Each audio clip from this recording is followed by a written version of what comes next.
So that race happened. It's probably not worth going too much into the race because, to be brutally honest, it wasn't exactly the most thrilling race. There were definite points of intrigue, some of which we'll touch upon later in this video. But the main thing I wanted to bring to you guys is what happened at the end. There's no getting around it. That was a bit of a anticlimactic ending, what with the safety car and Daniel Ricciardo's car going uh, like just conking out with around 6 laps to go. However, I don't necessarily think it's as inflamed as some of the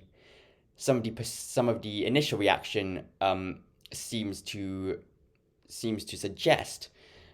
I mean, obviously, emotionally, we as fans probably feel like we've been robbed of a potentially tense finish, and that's completely understandable. That's in the moment. However, uh, looking back on it now, I think it's probably reasonable to assume that actually we don't. I don't think we lost out too much, if at all, because for one, the safety car had happened at such a period, and with the gaps as they were, that everyone was able to come in pit, and get out again, and everyone was on pretty much either new or scrubbed soft tires, so there wasn't going to be that much of a difference. And if anything, Verstappen was on the new tires, and Leclerc and Russell were on scrubbed. So that probably wouldn't have impacted too much. And again, um, Verstappen simply was untouchable. That Red Bull and Verstappen, again, I mentioned it in the Dutch Grand Prix video, they are just existing on a higher plane, if you so will. Like they are just, untouchable at the moment. And I don't think restart or not, short of Charles just yeeting it down the inside with no disregard, or like a 2011 situation like we had with Antonio Liuzzi, I think just losing the brakes and just careening into the first corner out of control, or the first chicane out of control. Max was not going to lose that race. And I guess the one thing I wanted to talk about is that in the past, had a safety car finish like this happened, I don't think there would have been too many complaints. And I mean, we have had races finish under the safety car uh, in the past, pre 2021. And people then thought, okay, yeah, it's a bit disappointing, but hey, these things happen. And we move on. And I noticed that in commentary, there's a lot about the commentators will talk about it being for the show and it being for the show. However, if I'm allowed to make a frankly sacrilegious comparison in the eyes of F1 fans, if you compare it to NASCAR, where they do have something like this, where, if there is a caution, then they have what's called a green white checker, where if there's a caution, or then they pretty much um, yeah, if there's a caution that comes before the scheduled end of the race and they can't clear the field or can't clear whatever's causing the caution before the end of the race, then they have one racing lap uh, under the green flag. And then once that racing lap is done, they throw the white flag out, signifying, there's one more lap to go. And then if something happens during that white flag period, it doesn't matter. The race is over. But yeah, the race is over on the following tour. But if something were to happen, say on the green flag, they're doing that one green flag lap before they come around to meet the white flag, then the whole process repeats, ad infinitum essentially. And again, you ask many NASCAR fans what they think about this. In fact, you can watch videos online on YouTube um, that have talked about this, and you'll get a wide range of opinions.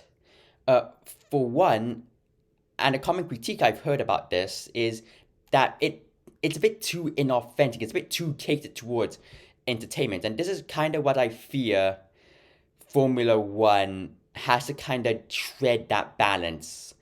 And further complicating matters is obviously the Abu Dhabi 2021 sized elephant in the room. And I guess the point I wanted to make in this kind of rambly video is the FIA has to be very, very um, careful treading forward, because it was seen as establishing a precedent in Abu Dhabi 2021. And to the naked eye, at least, it seems to have gone back on that precedent in what we've seen today.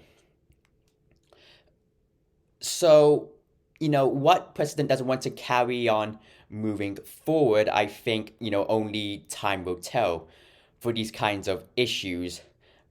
But it's not a great look that, okay, I don't think the race would have necessarily, the race result probably wouldn't have been altered. If anything, the ones most at risk of falling back were not Verstappen. It was probably the Mercs, to be brutally honest, with Hamilton being potentially under attack from Perez and Russell being under attack from Sainz.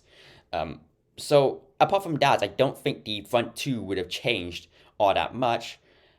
However, this does set a dangerous precedent moving forward, and that's the part where I'm more concerned about, because the FIA in the past has had this record of flip-flopping between one saying one thing, one race, and then another thing the other race. Who can forget it's a bit not on the same level, but who can forget the constant, oh, when is another car forcing another car off the road debacle, and like, should this be a 5 second penalty? Should that be a 5 second penalty? Heck, we even saw it, think back to Silverstone 2022 when during that epic battle between the Red Bull, the Merc, and the Ferrari, people were forcing each other, all four wheels off the track, corner after corner after corner after corner, and there was nothing handed out. Whereas in some incidents we've seen this year, following Silverstone 2022, we've seen something that seems very similar, and 5 second penalty. And I fear that this could become another situation like that. And, when it matters, these things can really change outcomes of races, and indeed, as we saw last year, championships. So, yeah, I'm not quite sure what to end this video off of. Again, I guess just shout out Nick de Vries, man. Nick de Vries is, again, a lot of people kind of question his suitability for F1.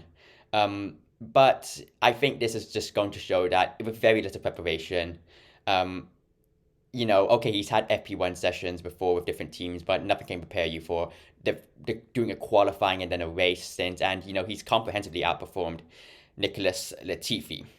So, yeah, just shout out Nick de Vries, man, and well and truly deserving of his Driver of the Day award.